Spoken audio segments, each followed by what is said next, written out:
नमस्ते दोस्तों, शिक्षाविद शालिनी में आपका स्वागत है। दोस्तों, हम जो चैप्टर पढ़ रहे हैं वो है मानव शरीर। मानव शरीर के अंदर जो तंत्र पाए जाते हैं उनके बारे में हम पढ़ रहे हैं। यानी पूरे शरीर को संचालित करने के लिए जो छोटे छोटे भाग होते हैं शरीर के, उनके बारे में हम स्टडी कर रहे हैं। तो मानव तंत्र जो पढ़ रहे हैं उसमें सबसे पहला हमने पढ़ा है पाचन तंत्र। और पाचन तंत्र जिन छोटे छोटे अंगों से मिलकर बना होता है उनके बारे में हम यहाँ पे देखने वाले हैं। तो दोस्तों, इनमें से जो पहला होता है वो होता है मुख। क्योंकि जब हम भोजन करते हैं तो सबसे पहले हमारा भोजन जाता है मुख के अंदर। तो मुख की संरचना हमने प्रीवियस वीडियो में देखी थी, जिसका लिंक मैं आपको डिस्क्रिप्शन बॉक्स में लिखने वाली हूँ।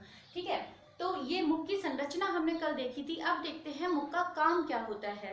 कि भाई जब हमने मुंह में खाना डाला तो सिर्फ मुख का काम उसको चबाना होता है? नहीं, उससे कहीं ज्यादा वो काम करता है या काम करना स्टार्ट करता है। तो हम देखते हैं, मुख देखने से पहले हम देखेंगे लार ग्रंथि। क्योंकि मुख का जो कार्य होता है वो मुख से ज्यादा लार ग्रंथियां करती हैं। तो देखते हैं क्या होता है। दोस्तों, कल मैंने एक चीज आपको बताई थी कि जब हम खाना खाते हैं तो खाना हमारे मुख में जाता है तो एक लंबी नली होती है, खाना उस नली के अंदर गति करता है। तो मुख एक ऐसा जगह है, उस आहार नली का ही मुख प्रथम भाग है। यानी कि जब वो लंबी नली जिसके अंदर हम खाना डालने वाले हैं उसका पहला हिस्सा है मुख। ठीक है, लेकिन ये लार ग्रंथि जो होती है ये आहार नाल का हिस्सा नहीं होती है। लार ग्रंथि आहार नाल का हिस्सा नहीं होती है, बल्कि आहार नाल में जो खाना गया हुआ है उसको पचाने में सहायक होती है। यानी कि ये इसके पास होती है। ये आपकी आहार नाल है, ये आपका मुख है। तो मुख में आहार नाल में खाना गया, लेकिन लार ग्रंथि में खाना नहीं जाता है। लार ग्रंथि मदद करती है उस खाने के पाचन में। तो सबसे पहले देखते हैं कि लार ग्रंथि होती क्या है। लार ग्रंथि क्या होती है दोस्तों, कि जो जीव होती है हमारी, मुख होता है, मुख के आसपास का जो एरिया होता है वहां पे 3 जगह लार ग्रंथि पाई जाती है। पहली है कर्णपूर्व, जो हमारे कानों के पहले गालों के यहाँ पर कर्णपूर्व लार ग्रंथि पाई जाती है। दूसरी है अधोजंब, जो गले के थोड़े ऊपर यहाँ पर पाई जाती है। तीसरा है जीभ, यानी कि जो हमारे जीभ टंग के बिल्कुल नीचे यहाँ पाई जाती है। तो ये 3 प्रकार की लार ग्रंथियां होती हैं, कर्णपूर्व, अधोजंब और अधोजीवा। ये तीनों ग्रंथियां मिलके क्या करती हैं, देखते हैं। इन तीनों के मिलके कार्य होते हैं, ये श्लेष्मा का स्त्रावण करती हैं। जो जब आप कुछ खाते हो तो मुख में जो लार आती है उसे कहा जाता है श्लेष्मा। तो ये श्लेष्मा का स्त्रावण करती हैं, मुख की सफाई करती हैं। मुख की सफाई कैसे करती है? क्योंकि इनसे जो श्लेष्मा निकलता है वो पूरे मुंह को क्लीन कर देता है, साफ कर देता है। इसके बाद ये भोजन को चिकना बनाती है। जब आप भोजन करते हैं तो भोजन काफी सख्त होता है। अगर इतना सख्त भोजन आपकी आहार नली में गति करेगा तो वो आहार नली को क्षति पहुंचा सकता है। इसलिए जब श्लेष्मा ग्रंथि यहाँ से जो श्लेष्मा निकलता है वो आपके भोजन को चिकना और गीला बना देता है। उसके वजह से क्या होता है कि आपके जो खाना है वो आहार नली में बड़ी आसानी के साथ गति कर सकता है। सबसे मुख्य कार्य इसका जो है वो है एंजाइम का स्त्रावण। तो क्या होता है दोस्तों, मैंने आपको प्रीवियस वीडियो में बताया था कि एंजाइम क्या होते हैं। एंजाइम एक कुछ ऐसे पदार्थ होते हैं जो भोजन के पाचन करने में मदद करते हैं। तो यहाँ पे ये भी लार ग्रंथियां भी जो श्लेष्मा निकालती हैं उसके साथ में कुछ एंजाइम निकालती हैं। वो एंजाइम कौन से होते हैं? एमाइलेज, जिसे हम टाइलिन भी कहते हैं। यानी कि हमें एक ही एंजाइम यहाँ पे पढ़ना है, एमाइलेज, जिसे हम टाइलिन भी कह सकते हैं। अब क्या हुआ कि जो हमारी लार ग्रंथि है उसने स्त्रावण किया श्लेष्मा का। उस श्लेष्मा में थे कुछ एंजाइम। उन एंजाइम ने क्या किया, जो खाना हमने खाया था, जिसे हमारे दांतों ने पीस के एकदम बारीक बना दिया था, जो कि श्लेष्मा में अच्छी तरह से मिक्स हो गया था, अब उसके अंदर एंजाइम भी मिक्स हो जाते हैं। जब ये एंजाइम मिक्स होते हैं तो ये पाचन शुरू कर देते हैं। यानी कि आपका भोजन का प्रथम पाचन आपके मुख से शुरू हो जाता है। दोस्तों, यहाँ पे क्या पाचन होता है वो देखते हैं। यहाँ पे कार्बोहाइड्रेट्स का पाचन शुरू हो जाता है। ठीक है, कार्बोहाइड्रेट्स को पॉलीसैकेराइड कहा जाता है और ये पॉलीसैकेराइड्स टूट टूट के सैकेराइड्स में बदल जाते हैं। ठीक है, ये सैकेराइड्स को हम माल्टोज भी कह सकते हैं। यानी कि पॉलीसैकेराइड्स का विभाजन अब माल्टोज में हो चुका। यानी कि आपके मुख का कार्य सिर्फ भोजन को पीसना नहीं, बल्कि उसे पीसने के साथ साथ उसमें एंजाइम डालने के बाद उसका पाचन भी शुरू कर देना होता है। तो दोस्तों ये तो था हमारा मुख और लार ग्रंथि। देखिए ये भी हम आगे पढ़ेंगे तो आपको प्रीवियस अपने आप समझ में आएगा, आप जुड़े रहिए। देखिए अगला है हमारा ग्रसनी। ग्रसनी पढ़ने से पहले मैं यहाँ पे थोड़ा क्लीन करना चाहूंगी क्योंकि अब मुझे यहाँ पर चित्र बनाने होंगे।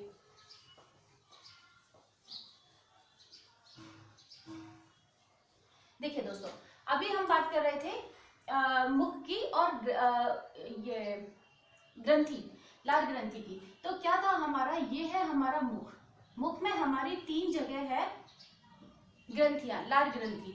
लार ग्रंथि के बाद क्या होता है, यहाँ पे एक कटोरे नुमा संरचना हमारी पाई जाती है, यानी कटोरे नुमा संरचना होती है ये आपका गला। तो ये जो कटोरे नुमा संरचना होती है जिसे कहा जाता है ग्रसनी, यानी कि ये हो गया आपका मुख और ये हो गई आपकी ग्रसनी। ठीक है, इस ग्रसनी को भी इन्होंने 3 भागों में बांटा है। ग्रसनी होती है नासा ग्रसनी, मुख ग्रसनी, कंठ ग्रसनी।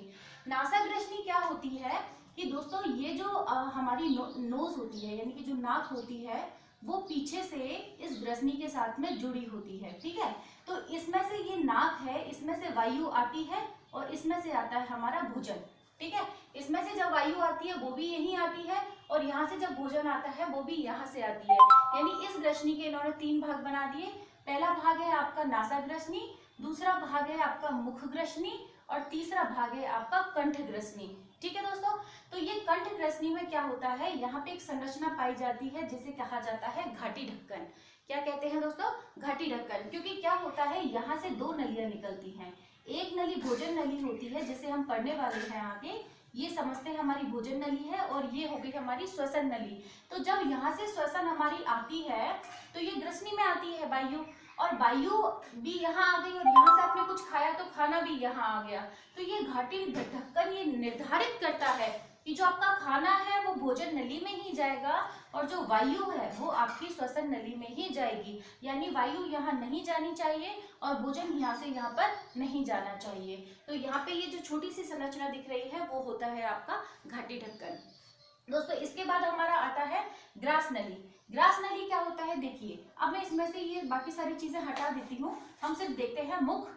ये आपका मुख हो गया दोस्तों, इसके बाद ये हो गया आपका ग्रसनी वाला भाग। ग्रसनी वाले भाग के यहाँ पे होता है घाटी ढक्कन, और घाटी ढक्कन के बाद ये हमारी होती है ग्रास नली। दोस्तों मैं एक छोटी सी बात रिपीट करूंगी कि ये मुख है, ग्रसनी है और ग्रास नली ये आहार नाल का भाग है। लेकिन यहाँ पे जो लार ग्रंथियां पाई जाती हैं, ये लार ग्रंथियां आहार नाल का भाग नहीं है, पाचन तंत्र का भाग है। ये पाचन के, ये भोजन के पाचन में मदद कर रही है। लेकिन ये क्या इसके अंदर भोजन गया? नहीं, इसके अंदर भोजन नहीं गया। तो अब आपका क्या हुआ, भोजन आपका यहाँ तक आ गया है। मुख में आपने कार्बोहाइड्रेट का पाचन कर लिया, ग्रसनी तक पहुंचा, ग्रसनी के बाद ये प्रवेश करता है ग्रास नली में। तो दोस्तों हम आते हैं ग्रास नली में। यह लगभग 25 सेंटीमीटर लंबी होती है और 25 सेंटीमीटर के बाद है कि इसमें जो भोजन जाता है उस भोजन को हमने नाम दिया है बोलस, यानी कि इसके अंदर जो भोजन गति कर रहा है उसे कहेंगे बोलस। और ये जो भोजन गति करता है उसे क्रमकुंचन गति कहते हैं। क्रमकुंचन गति क्या होती है, जैसे भोजन का एक टुकड़ा यहाँ पहुंचा तो ये ग्रास नली यहाँ से फूल जाती है और बाकी सब जगह से अपना सामान्य रूप से रहती है। जब ये भोजन यहाँ से गति करते हुए थोड़ा आगे पहुंच जाता है तो ये वापस से सामान्य हो जाती है और ये यहाँ से फूलना शुरू हो जाती है। यानी कि ये लगातार फूलते हुए जाती है और भोजन आगे बढ़ते जाता है। तो बस यही लिखा हुआ है कि 25 सेंटीमीटर लंबी होती है, इसमें भोजन जिसे हम बोलस कहते हैं क्रमकुंचन गति करते हुए आगे बढ़ते जाता है। जब ये भोजन आगे बढ़ते बढ़ते यहाँ पहुंच जाता है आखिरी भाग में, ग्रास नली के आखिरी भाग में जब ये पहुंच जाता है तो यहाँ पे एक पेशी पाई जाती है जिसके बारे में हम जल्दी ही देखने वाले हैं। जब ये पेशी पाई जाती है, ये क्या होता है, उसके बाद भोजन पहुंचता है आपका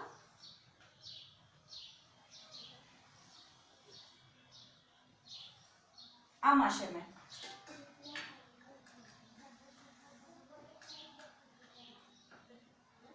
दोस्तों इसके बाद भोजन पहुंचता है आपका आमाशय में।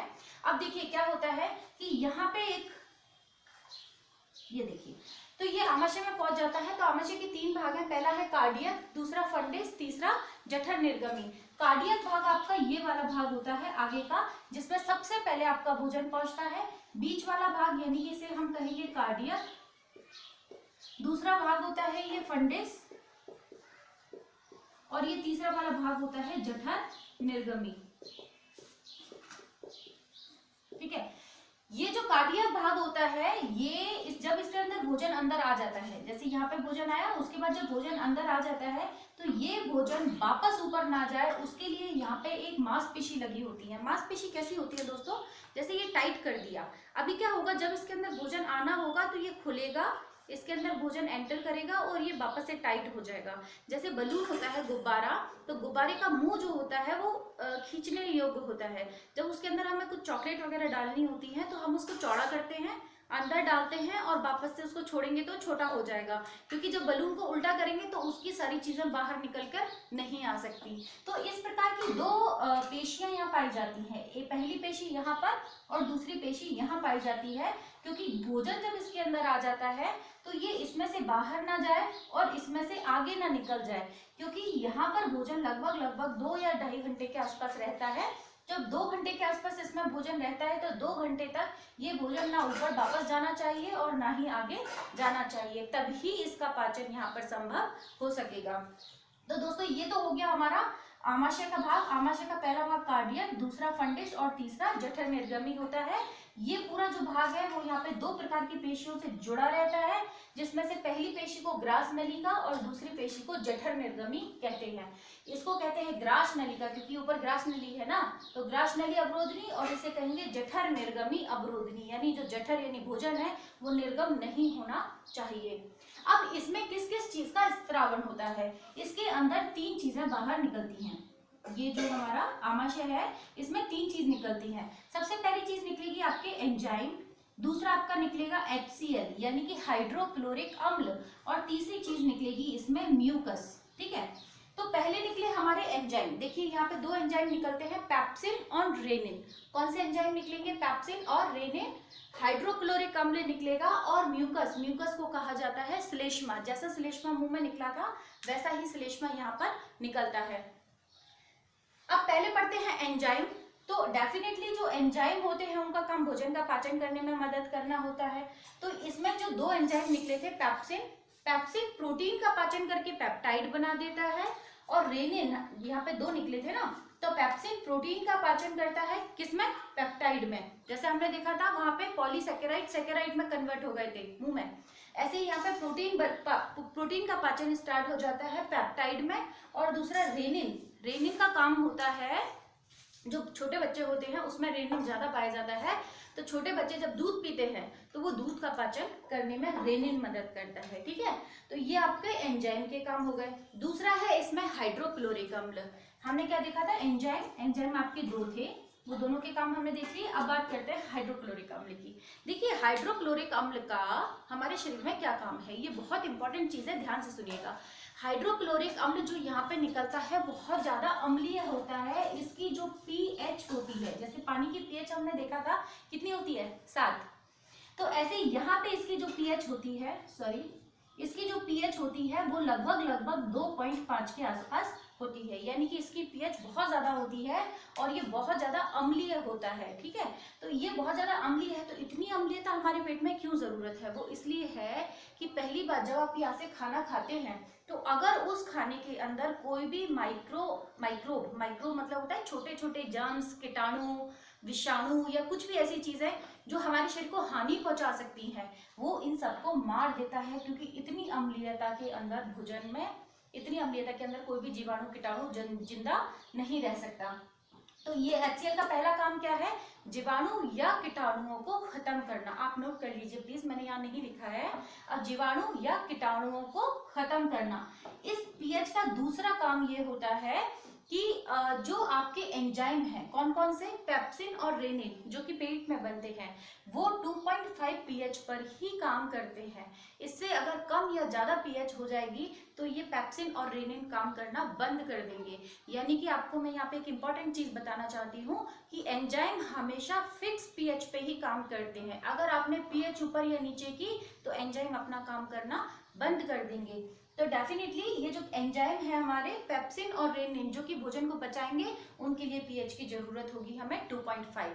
तो ये दोनों काम कर रहा है हमारा HCl। तीसरा म्यूकस। मैंने आपको कहा कि ये HCl की pH बहुत ज्यादा है, जितने भी माइक्रोब्स या कीटाणु यहाँ आएंगे वो सब मर जाएंगे। तो जब ये मर जाएंगे तो हमारी जो त्वचा है पेट के अंदर जो हमारी झिल्ली है भोजन को ये आमाशय की जो झिल्ली है, क्या वो उसको नुकसान नहीं पहुंचाएगा? HCl मतलब समझिए आप, जैसे तेजाब जो होती है ना, तेजाब तो वो काफी होती है, जैसे स्किन पे गिर जाएगी तो स्किन जल जाएगी, इसलिए इसमें कीटाणु वगैरह जब जाएंगे वो भी मर जाते हैं। तो क्या ये हमारे पेट की यानी आमाशय की झिल्ली को नुकसान नहीं पहुंचाएगा? बिल्कुल पहुंचाएगा। इसलिए क्या करते हैं कि इसमें से जो तीसरी चीज निकलती है म्यूकस, वो यहाँ पे ग्रीवा कोशिकाएं होती हैं। आप लिख लीजिएगा, ग्रीवा कोशिका। कहाँ पे होती हैं ये कोशिकाएं? बताती हूँ। ये कोशिकाएं यहाँ पाई जाती हैं नीचे, इस झिल्ली के नीचे। यहां से क्या निकलता है? म्यूकस यानी श्लेष्मा, जैसा आपके मुंह में निकलता है वैसा ही।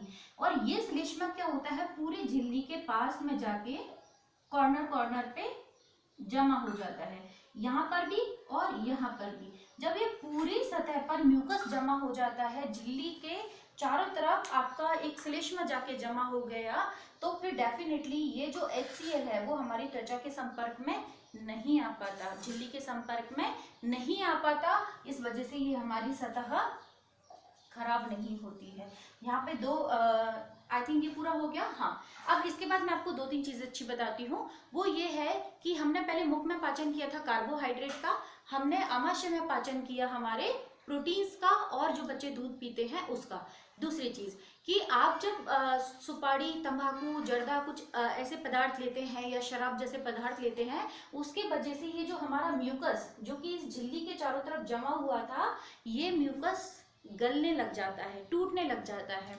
और जब ये म्यूकस टूटने लग जाता है तो जो HCl है वो आपकी त्वचा के संपर्क में आने लग जाता है। जब ये उसके संपर्क में आएगा तो ये इसको खराब कर देगा, और आपको पेट का कैंसर, जिसे अल्सर कहते हैं, वो बीमारी भी हो सकती है। तीसरी चीज ये है कि आप जब भोजन करते हैं तो यहाँ पे भोजन लगभग आधे घंटे रहता है। तो ये है हमारा आमाशय का भाग।